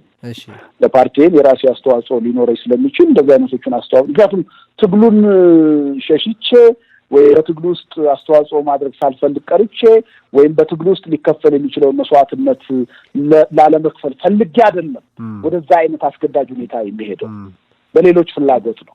በሌሎች ፍላጎት እስከሆነ ድረስ ያን ነገር ምንም ዛሬ ነገ ብዬ የምጣደፍበት ነገር የለም። ግን ዋናው ነገር ምንድነው? ከምርጫው በራቀ ጊዜ መሆን አለበት። ምክንያቱም ዋናው ዓላማዬ ምንድነው? ይሄ በዚህ ሰነድ ላይ የታየው ኃይል አስተላለፍ የአንድነት ኃይል ወደ ትብብር የመምጣት ጉዳይ እኔ የምርጫ ጉዳይ ነው ብዬ አላምንም። ግዴታ ነው። በቃ ኢትዮጵያ መዳን ካለባት የአንድነት ኃይሉ ወደ አሸናፊነት ደረጃ መምጣት ካለበት ተባብሮ የመስራት ጉዳይ አሁን የምርጫ ጉዳይ አይደለም፣ ግዴታ ነው። በቃ ሜክ ኦር ብሬክ ነው። ስለዚህ ለዚህ ጉዳይ እኔ እንቅፋት ሆኜ ነው ያገኘሁት አሁን በሁለት ምክንያት። አንደኛ ትብብር ለመፍጠር እኔ ባለኝ እምነት በእኔ ላይ የተወራው 15 ዓመት የተወራው አሉባልታ ሐሰት መሆኑ ፈጠራ መሆኑ ተረጋግጧል ብዬ ነው የማስበው። ከበቂ በላይ ተረጋግጧል። ማንም ተጨባጭ መረጃ ሊያቀርብ አልቻለም። ስለዚህ ሰዎች ከዚህ ተምረው ያን ያሉባልታ ዘመቻ ትተው ወደ አብሮ የመስራት እንቅስቃሴ ይመጣሉ የሚል ተስፋ ነው ነበር። ያ ተስፋ ግን የተሳሳተ ተስፋ ሆኖ ነው ያገኘው። ልክ አሁንም እንደ 97 ዓመተ ምህረቱ ከኔ ጋር የመስራትን ጉዳይ ብዙ ሰዎች እንደሚፈሩና እንደሚጠሉ አይቻልም። ስለዚህ እኔ በቀጥታ ቢሆን በተዘዋዋሪ የአንድነቱ ጎራ ወደ አንድነት እንዳይመጣ እንቅፋቶኛለሁ ማለት ነው። ሰዎቹ ይሄን እርምጃ መውሰዳቸው፣ ሰዎቹ እንዲህ አይነት አቋም መውሰዳቸው ትክክል ነው እያልኩ አይደለም። ትክክልም ባይሆን ግን ውጤቱ የሚያስከትለው ነገር አብሮ አለመቆምን ከሆነ እዚህ ትንታኔ ላይ የታየውን ውጤት ያሳጣናል። ከሚያሳጣን የሰዎቹን ችግርን የመፍታት አለብኝ ነው። በእኔ ምክንያት ይሄ ትልቅ አገራዊ ፋይዳ ያለው ወደ አንድነት የመምጣት ጉዳይ መሰናከል አለበት ብዬ አላምንም። ስለዚህ ምን ልታደርግ ነው? ስለዚህ እኔ ከሆንኩ ችግራቸው ልጨርስልህ። ለምሳሌ ቴዲ አንተ በደንብ ተከታትለኸዋል፣ ኢንተርቪው የሰጡ ሰዎችን ጠይቀሃል። በግልጽ ቋንቋ የኛ የአብሮነት የባልደራስ የመኢአድ አብሮ የመስራት ጥያቄ የከሸፈው በእኔ ምክንያት ከልደቱ ጋር አንሰራም ብለው ሰዎች ስለወሰኑ ያሉት ነገር የወሰኑት ነገር ስህተት ነውና አይ ዶንት ማይንድ ልላልችል ለሀገር ማስብ ከሆነ ስለዚህ እዚህ አይነት ችግር እኔ ላይ ካለባቸው ለምን እኔ ያለቅላቸው ቦታውን አልተወው እና አንድ ላይ ይቁሙና አትሊስት የኢትዮጵያን ሕዝብ አስተባብረው የተሻለ ነገር ውጤት እንዲመጣ ጥረት ያድርጉ ሲፈልጉኝ በበጎ ፈቃድ ማለት ነው የኔን ተሳትፎና አስተዋጽኦ ሲፈልጉ ልተባበር ይችላል እስካልፈለጉ ድረስ ግን ለምን ይገለናል ምክንያቱም ውጤቱ ተገቢ የሚሆን አልሆነም ሌላው ሁለተኛ አንደኛው ተባብሮ ያለ መቆም ጉዳይ ነው ሁለተኛ እኔ ያቀረብኩትን ነገር ሁሉ እኔ ያመነጨሁትን ሐሳብ ሁሉ የመቃወም አባዜ ያየ ሐሳቡ ጥሩ ነው ወይ ለሀገር ይጠቅማል ወይ ብሎ ማሰብ ሳይሆን ልደቱ ያመጣውን ሐሳብ አንቀበልም ልደቱ የደገፈውን ነገር መቃወም ልደቱ የተቃወመውን ነገር መደገፍ ይሄ 97 ዓመተ ምህረት የቅንጅትን መፍረስ ያመጣው ይሄ ነው ቴዲ ምናልባት አይተው እንደሆነ አላውቅም በአሁኑ ወቅት ሰዎች በጣም ሰርኩሌት እያደረጉት ነው ወደ ቅንጅት ሰመርጬ ከመሄዴ በፊት ጠቅላላ ጉባኤ ሲያካሂድ ኢዴፓ እኔን መርጠው ሲልኩኝ እንባ አውጥቼ ፕሊዝ አውጡኝ ብዬ ለምኛለሁ አትላኩኝ አንዳንዶቹ ሰዎች እኔ ላይ ባላቸው ጥላቻ የሀገርን ጉዳይ ሁሉ ሜዳ ላይ ለመበተን ተዘጋጅተዋል እኔን አጠቃሁ ብለው ትግሉን የሚጎዱበት ቅንጅቱን የሚያፈርሱበት ሁኔታ ነው ያለው እኔን ከላካችሁኝ ቅንጅት ችግር ውስጥ ይገባል አትላኩኝ ብዬ እንባ አውጥቼ ለምኛለሁ ተገድጄ በጉባኤ ተገድጄ በንባ በጭብጨባ በምን በለቅሶ እንቢ ተብዬ ተገፍቼ ነው የሄድኩት ያው የተፈጠረው ችግር አይተዋል ምንድነው ልዩ ምክንያት ነው በተለይ ካንተ ጋር ይሄን ያህል በዚህ ቁጥር ያላቸው ሰዎች በዚህ ልክ ችግር ሊኖራቸው የቻለበት ምክንያት እኔ ቴዲ አሁን በሱ ዙሪያ ላይ አሁን መልስ ልስጥ ብል አይደለም ግድ የለም እሺ እንደው እሺ እኔ እንግዲህ ቴዲ ተጨባጭ የሆነ ምክንያት ቢኖራቸው እኔ ልዩ ተልእኮ ይዤ ትግሉን ለመጉዳት እንቅስቃሴ አድርጌ የደረሱበት ነገር ቢኖር 15 ዓመት እኮ የአንድ ወጣት እድሜ ነው አይደል እንዴ እስካሁን መረጃውን ጠረጴዛ ላይ ቁጭ አድርገው እኔን ማጋለጥ እኮ ይችላሉ አይደል እንዴ የለም እኔ ምን ልል እችላለሁ እንግዲህ እኔ አቅሜና ሁኔታ በፈቀደ መጠን የወጣትነት እድሜ ለዚህ ትግል ነው ያጠፋሁት በዚህ ትግል ምክንያት ትዳር የለኝም ልጅ የለኝም ብዙ መስዋዕትነት ከፍያለሁ አልጠጠጥበትም ያን በማድረግ ወድጄ ያደረኩት ነገር ነው ግን ውጤቱ በቃ በፖለቲካ ትግል ውስጥ ያሉ ሰዎች ከኔ ጋር ለመስራት ከተቸገሩ የተቸገሩት በራሳቸው ችግር ነው ተሳስተው ነው ብዬ እኔ ሙጢ ብዬ መቀጠል የለብኝም ይሄን ደግሞ በተለያየ ጊዜም ከዚህ ቀደም አሳይቻለሁ ግን ችግሩ ተፈቷል አሉባልታ እንደሆነ የተጨበጠ ነገር እንዳልሆነ ተገንዝበውታል ከዚህ በኋላ ያን ሐሳባቸውን ይቀይራሉ ብዬ ነው እንደገና ወደ ትግል ውስጥ አክቲቭሊ መንቀሳቀስ የጀመርኩት ብዙ ጊዜ ተማጽኛለሁ ታውቃለህ ቁጭ ብለን እስቲ እንነጋገርና እንወያይና እንከራከርና ይሄን ቻፕተር ዘግተን ወደ አዲስ ቻፕተር እንሸጋገር ከዚህ በኋላ ይቀጥል ብዬ ለምንለው እንደጋ ቀርቦ መከራከር መወያየትና ችግሩን መፍታት የሚፈልግ ሰው የለም አሉባልታው ግን ከጊዜ ወደ ጊዜ የበለጠ እየጨመረ ነው ሄደ ስለዚህ ምንም ግልጽ ነው እኮ ምንም ሊሸፋፍነው አልችልም እኔ ገለል ማለት አለብኝ መውጣት አለብኝ ለዚህ ነገር እንቅፋት ከሆነ አንደኛ የሚመነጩ በጎ ሐሳቦች ለሀገር የሚጠቅሙ ሐሳቦች ከኔ ጋር እየተያያዙ የሚጠሉ ከሆነ ይሄ ትልቅ ችግር ነው የአንድነት ኃይሉ እንዳይሰባሰብ እኔ እንቅፋት ከሆንኩ የኔ መኖር ለምንድን ነው ይሄን ማላደርገው ስለዚህ ከራሴ መጀመር አለብኝ እንጂ የግድ የያዛችሁት አቋም ስህተት ነው ብዬ ግትር ካልኩ ችግሩ አይፈታም ይቀጥላል እሺ ያ ደግሞ የኢትዮጵያ ዋጋ ያስከፍላል ከትላንት ታሪክ ውጪ የሆነ እኔ ያው ብዙ የፖለቲካ ተዋንያንን አገኛለሁ በግልም በቃለ ምልልስ አጋጣሚም ብዙ በኢትዮጵያ በተለይ በአንድነት ጎራው ውስጥ ያሉ ከፍተኛ ተጽዕኖ ያላቸው ሰዎችን በስፋት አግኝቻለሁ አነጋግሬያለሁ በግልም በመገናኛ ብዙሃን ስራም እና አንድ የሚባልን አሁን አጋጣሚው ከተፈጠረ አይቀር ለተከታታዮቻችን እነዚህን ጥያቄዎች ማነሳው ያው እነዚህ ይሄ ከሁለት ሳምንት በፊት የተደረገው ቃለ ምልልስ እንደገና ነገሮቹን ለኩሷቸው ውይይቱ እንደ አዲስ ተጧጡፎ ዘመቻው እንደ አዲስ እየተካሄደ ስላለ ነውና ጥያቄዎቹ መነሳታቸው መጥፎ አይደለም ችግሩ ስላለ አሁንም መነሳቱ መጥፎ አይደለም ብዬ አስባለሁና ነው የሚሉኝ ምንድነው ወይም ሲናገሩ ማያው ልደቱ አላስነካውም የሚለው መርህ የለውም በእጅጉ ሁሉንም ነገር ኮምፕሮማይዝ ለማድረግ ፈቃደኛ ይሆናል እና አምነህ የምትሰጠው ፈጽሞ አላስነካውም የሚለው አጀንዳ አለመኖሩ ችግራችን ነው የሚሉ ሰዎች ገጥመውኛልና ምን ትላቸዋለህ? ያቅርቡት ያን ነገር ኮንሲስተንትሊ በአጀንዳዎች ላይ በጉዳዮች ላይ አቋሜ ታወቀ ነው። አቋሜን ለዋውጭ አላውቅም። እንደውም አቋም መለዋወጥ ችግር አለው ብዬ አላስብም፣ በተገቢ ጊዜና ቦታ ከሆነ ለሀገር የሚጠቅም ከሆነ። ግን ከማንኛውም የፖለቲካ መሪ ጋራ ልታነጻጽረው ትችላለህ። ተቆጥሮ ማለት ነው። ተቆጥሮ ኦዲት ተደርጎ ማን ነው ሀሳቡን ሲቀይር የኖረ? ስማ ከ20 ዓመት በፊት 28 ዓመት ነው እዚህ ፖለቲካ ትግል ውስጥ የቆየሁት፣ በግማሽ ዕድሜ በላይ። የመጀመሪያዎቹ 8 ዓመቶች አውዳሚ አመለካከት ነው የነበረኝ፣ የተሳሳተ አቋም ነው የነበረኝ ብዬ ራሴን ግምግሜ መጽሐፎች ላይ በደንብ አስፍሬያለሁ። ቦታ በተቀየረ ወይም አውድ በተቀየረ ቁጥር ሀሳቡን ይቀይራል የሚል ሀሳብ አላቸው። እሱ ላይ እንድናተኩር ነው። ያኛውን ጽፈዋል፣ መጽሐፍህም ላይ አይቼዋለሁ። ካለ እኮ ያምጡት አልኩ እኮ። አዎ ካለ ያምጡት። ላለፉት 20 ዓመታት ኮንሲስተንትሊ ሰላማዊ ትግል ላይ አተኩሮ፣ አብሮ በመስራት ላይ አተኩሮ፣ አንድነት በመፍጠር ላይ አተኩሮ የሰራ በእኛ ልክ ካለ ይጠቀስ ይምጣ።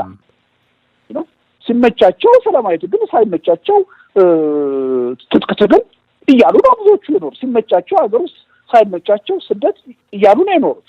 ኮንሲስተንትሊ በዚህ ትግል ማን ነው የቆየው? እኔ እስከማውቀው ድረስ እኔና ዶክተር በየነ ጴጥሮስ ነው። ለ28 ዓመት የቆየ ነው። ዶክተር በየነ ጴጥሮስ እድሜያቸውም የገፋ ስለሆነ ኦኬ። እኔ የወጣትነት ሙሉ እድሜን ትግሉ ውስጥ ነው የጨረስኩት። የሀሳብ ለውጥም ሳደርግ በአደባባይ ለህዝብ ነግሬ ነው። በዚህ ምክንያት ይሄ አቋም ቀይረናል፣ ለህዝብና ለሀገር ይጠቅማል ብለን። የግድ ነው። ፖለቲካ ውስጥ ስትኖር ተለዋዋጭ ነገሮች አሉ። ለአድርባይነት ብለህ ለጥቅም ብለህ ሀሳብህን ከቀየርክ ያ ክህደት ነው። በዛ ደረጃ ቀይረዋል የሚባል ነገር ካለ ይምጣል። የመጣ ነገር የለም እስካሁን። እየተረሳ ካልሆነ በስተቀር ዘመቻዎቹ እኮ የሚመጡትኝ እኮ ቴዲ በደንብ እኮ ታይቷል አይደል እንዴ? ፓርላማ ገባ ተብሎ እነ ዶክተር በየነ እንዳልገቡ እና አቶ ብቻ እንዳልገቡ እና ፕሮፌሰር መራራ እንዳልገቡ በምድር ላይ እኔ ብቻ ፓርላማ እንደገባው ተደርጎ የተደረገብኝን ካምፔን ታውቀዋለህ። ስብሐት ነጋ ጋር ተገናኘ ተብዬ ያልተደረገብኝ አሉባልታና ዘመቻ የለም። ከነበረከት ጋራ ውስኪ የሚጠጡ ሰዎች ሳይቀሩ ነው እንደዚህ አይነት አሉባልታ በእኔ ላይ ያስወሩት። መቀሌ ሄዶ ተሰበሰበ ተብዬ ያልተወራብኝ አሉባልታ የለም። አሁን ደግሞ ጀዋር ጋር ታየ ተብዬ ያልተባለ ነገር ያልተደረገ ዘመቻ የለም። ሰይፍ ይመዘዝበት እስከምባል ድረስ ፕሮፌሰር መስፍንን የመሰለ ትልቅ ሰው የሰብአዊ መብት ድርጅት አቋቁመው በኢትዮጵያ ላይ ትልቅ ታሪክ የሰሩ ሰው የስርዓት ተቃዋሚነትን የሞራል የበላይነትን አሳይቻለሁ የሚሉ ሰው ሰይፍ ይመዘዝበት ነው። እኔ በዚህ ደረጃ የሚገባኝ ሰው ነኝ እና እኔ ምንም ማድረግ አልችልም። ስለዚህ አንዳንድ ጊዜ ራስን ትጠይቃለህ አይደል እንዴ? በቃ ከዚህ ኃይል ጋር አልተመጣጠንኩም፣ በቃ አልመጠንኩም። ስለዚህ የኔ ችግር ነው፣ እኔ ገለል ልበል ነው እያልኩ ያለሁት። ይሄን ማለት ደግሞ ከአንድ ሀገር ወዳድ የሚጠበቅ ነው ብዬ አስባለሁ። እነዛ ሁለት ብቻ ጥያቄ እንደ መጨረሻ ላንሳና ራስን የማግለል ውሳኔህ ይህንን ዘመቻና ስም የማጥፋት ሂደት ያከናውናሉ ያልካቸው ሰዎች እንዲያሸንፉ መፍቀድ ተደርጎ ሊወሰድ አይችልም ወይ? በእርግጥ ምክንያቱን ጠቅሰዋል። የአንድነት ጎራው በዚህ ምክንያት ከሚሰናከል በቃ እንደዛ ሰዎች ጊዜያዊ ድልም ቢሆን ያገኙ የማለት ሀሳብ መሆኑን የበለጠው የሚሻለው በአንድነት ጎራው ውስጥ ያለው ሰላም ነው የሚል ሀሳብ አንስተሃል። ግን ያቺ አንድም ታስበሃለች ወይ? አንደኛ። ሁለተኛ ይህንን አደረጉ ባልካቸው ሰዎች ላይ ስር የሰደደ ቁርሾ አለህ ወይ? እና ምናልባት ያ ቁርሾ በምትወሰናቸው ውሳኔዎች ላይ እና በውሳኔ ሂደት ላይ ተጽዕኖ የሚያሳድር ይመስልሃል? እንደሱ ብዬ ካሰብኩ አሁን የመሸነፍ ጉዳይ ማለት ነው፣ ምንም ጥርጥር የለውም። ነገ አሁን እንደዚህ አይነት ውሳኔ ብወስን በጣም አቧራው እንደሚጨስ፣ ብዙ ሰዎች እንደሚደሰቱ አውቃለሁ። የአሸናፊነት ስሜት እንደሚሰማቸው አውቃለሁ። እውነቱን ልንገርህ፣ እኔ ግን የተሸናፊነት ስሜት አይሰማኝ። ለሀገሬ ለትግሉ ብዬ ያደረግኩት የከፈልኩት ዋጋ ነው ብዬ ነው የምወስደው። ምንም አልከፋም፣ እንደ ተሸናፊነት አላየው። ምክንያቱም እኔ እነሱ አሸናፊ የሚሆንበት አስተሳሰብ አምጥተው ህዝብን አሳምነው እኔን ከፖለቲካ ውጪ አድርገውኝ አይደለም ልውጣ እያልኩ ያለ። ከማንም ያላነሰ ተቀባይነት አለኝ፣ ከማንም ያላነሰ ተደማጭነት አለኝ። አሁን ተጽዕኖ ፈጣሪ ነኝ፣ ይሄን አውቃለሁ። ግን ገና እነሱ አሸነፍነህ ይሉኛል ብዬ እኔም ደግሞ በግለሰብ ኤጎ የተሸናፊነት ስሜት ይሰማኛል ብዬ ይህን ትልቅ የሀገር ጉዳይ በእኔ ጉዳይ መስዋዕት ላደርገው አልፈልግም። ይሄ ለኔ የ28 ዓመት ትግል ኪሳራ ነው ብዬ ስላመንኩ ነው። ስለዚህ ይደሰታሉ፣ ደስ ይበላቸው፣ ችግር አለ ነው። ለነሱ ጥላቻ ቢኖረኝ እነሱ ለምን ይደሰታሉ ብዬ ባምን ወደዚህ አይነቱ አቋም አልሄድም። እኔ በትግሉ ሊመጣ የሚችለው መስዋዕትነት ሁሉ ለመክፈል ዝግጁ ነኝ። አሁንም ለመታገል የምፈራው ነገር የለኝም። የግል ጉዳይ አድርጌ ባየውና የልህ ጉዳይ አድርጌ ባየው የጥላቻ አድርጌ ባየው ለምን ይደሰታሉ ብዬ ነው ማመን ያለብኝ። የኔ ጥፋት አይደለም፣ የነሱ ችግር ነው። ከኔ ጋር አለመስራት ሁኬር ምን ይችላል። ግን በአገር ጉዳይ እንደዚህ ማለት አይቻልም። 97 ዓመተ ምህረት ይሄን እያደረኩ ዋጋ እየከፈልኩ መስጠት የማይገባኝ ጥቅም ሁሉ እየሰጠው መጨረሻ ላይ ግን ጥፋተኛው ማን ተባለ? እኔ ነኝ የተባልኩት። ህዝቡ ይሄን አያውቅም። አሁንም ለተቃዋሚው አብሮ አለመቆም ለምንድን ነው ተጠያቂ መሆን? 97 ሲሰራው ስህተት በኔም ላይ በትጉም ላይ ለምንድን ነው የሚደርሰው? ያን ነገር ለመሸከም አቅሙ አለኝ ወይ? አሁን ተገቢስ ነው ወይ? ይሄን በማየት ነው። የጥላቻ ጉዳይ ያልከው ነገር ምንድን ነው ያልኩት እኔ እንዴ ከነ ዶክተር ብርሃኑ ጋር መጥተው ኢትዮጵያ ውስጥ ሲገቡ እኮ የመጀመሪያ ገና ቤታቸው ገብተው አላረፉ ስቴዲየም ገና ህዝቡ ሲቀበላቸው እኮ የኔን ፎቶግራፍ አዘቅዝቀው ነው መፈክር ያሰሙት ልብሰ ገዳይ እያስባሉ። ከነዚህ ሰዎች ጋር ምንድን ነው ያልኩት? አይናቸውን አላይም አይደለም ያልኩት። እስቲ ቁጭ እንበልና እንነጋገርና ይሄን ቻፕተር ዘግተን ስለ ወደፊቱ ትግል አብረን እንስራ ነው ያልኩት። አልፈለጉም። እስክንድር ጋር ምንድን ነው ያልኩት? ብዙ በድሎኛል። አሁን ማውራት አልፈልግም ስለ በደሉ። ያን ግን በደል አሁን አንስተን ሂሳብ ማወራረድ አያስፈልግም። የበለጠ ነገር ከፊታችን አለ። ከነ እስክንድርም ጋር አብሬ ቁጭ ለመስራት እኔ ዝግጁ ነኝ ብዬ ነው በሚዲያ የገለጽኩት። ያንተ ሚዲያም ላይ ገልጫለሁ። እነሱ ግን አልፈለጉም። እስክንድርም አልፈለገም። እኔ የጥላቻ ጉዳይ ቢኖር እኮ ምንም እኮ አያቀባብርም እኮ በኔ ላይ የተሰራ ስራ እኮ። እኔ እኮ በህይወት ተርፌ መኖሬን እኮ አትቴዲ። እኔ እኮ ህብረተሰብ በተሳሳተ መረጃ ሆብሎ ወጥቶ ጨፍጭፎ እንዲገለኝ እኮ ነው ቅስቀሳ የተደረገብኝ። በኢትዮጵያ ህዝብ ጨዋነት ነው እኮ ተርፌ ያለሁት። አሁን ትርፍ ኑሮ እኮ ነው የምኖረው። የቂም በቀል ጉዳይ ቢሆን ይሄን የሚል አለ ወይ? ሁለተኛ አንድ በደንብ አሳማኝ ነገር ልንገር። የኔ ችግር ምን ያህል ችግር እንደሆነ እነ ዶክተር ብርሃኑ ኢዴፓ የወያኔ ተቀጥላ ነው የወያኔ ተለጣፊ ነው እያሉ ሲያወግዙት ነው የኖሩት በኢሳት አይደለም። ከኢዴፓ ተነጥለዋል የተባሉ ሰዎች ይዘው የኢዴፓን ስም ነው የያዙት ተብሎ ኢዴፓን ከግንቦት ሰባት ጋር ወይም ከኢዜማ ጋር አዋሃድ ነው ብለው ነው ያወጁት። አየህ፣ ችግራቸው ፓርቲው ላይ አይደለም ልደቱ ላይ ነው። እኔ ስለሌለሁበት ከኢዴፓ ጋር ስንት ዓመት ያወገዙት 15 ዓመት ቅስቀሳ ያካሄዱበት ተለጣፊ ነው ያሉት ድርጅት ጋር ውህደት ፈጠርን አሉ። አየህ፣ ችግራቸው ከፓርቲው ጋር አይደለም፣ ከፓርቲው አስተሳሰብ ጋር አይደለም። ችግራቸው ልደቱ ከሚባል ሰው ጋር። አየህ፣ ሌሎቹም አሁን ማየው የዛ አይነት ችግር ነው ያለባቸው። ስለዚህ እኔ እውነቱ የኔ ጉዳይ በዚህ ትልቅ ዋጋ መቀየር አለበት ወይ? ይሄን ትልቅ ዋጋ ማሳጣት አለበት ወይ? ተገቢ አይደለም ብዬ ስለማምን ነው። ይሄን እንግዲህ ተወያዩበት። እኔ አርጊውመንቴ በጣም ጠንካራ ነው። ለወስዶ የምፈልገውም እርምጃ ትክክል ነው ብዬ አምናለሁ። ለችግሩም አንድ መፍትሄ ብቸኛ መፍትሄ ይሆናል እያልኩ አይደለም። ከዛ በኋላ አብረው ቀጥለው ለውጤት ይበቃሉ ወይ አብረን የምናየው ነው የሚሆነው። ግን አትሊስት ይሄን እድል መስጠት ያለብኝ ይመስለኛል። እሺ፣ በጣም አመሰግናለሁ።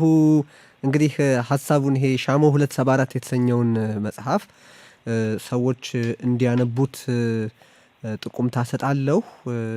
እንግዲህ ሀሳቦችህን ወደፊትም እንዲህ ጉዳዮች ሲኖሩ ስንመጣ መልካም ፈቃድ ሆኖ እንደምትአጋራን አምናለሁኝ። እንግዲህ መልካሙን ሁሉ እመኛለሁ። ለዛሬ መልካም ፈቃድህ ከልብ አመሰግናለሁ። በተወደዱ ተከታታዮቻችን አድማጮችንም ከልብ ነው የማመሰግነው ጊዜያቸውን ሰውተው ስላዳመጡን። እሺ እኛም እናመሰግናለን። ቸር ጊዜ። በጣም አመሰግናለሁ።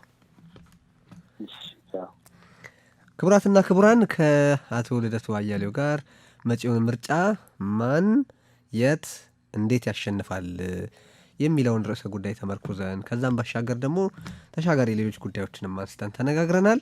ሀሳቦቻችሁን ሰጥታችኋል። እናመሰግናለን። ለመከታተላችሁም ሀሳብ ለመስጠታችሁም እያልን የዛሬውን ዝግጅታችንን እናጠናቅቃለን። አዲስ አበቤነት ይለምልም። ኢትዮጵያ ምንጊዜም በክብር ትኑር።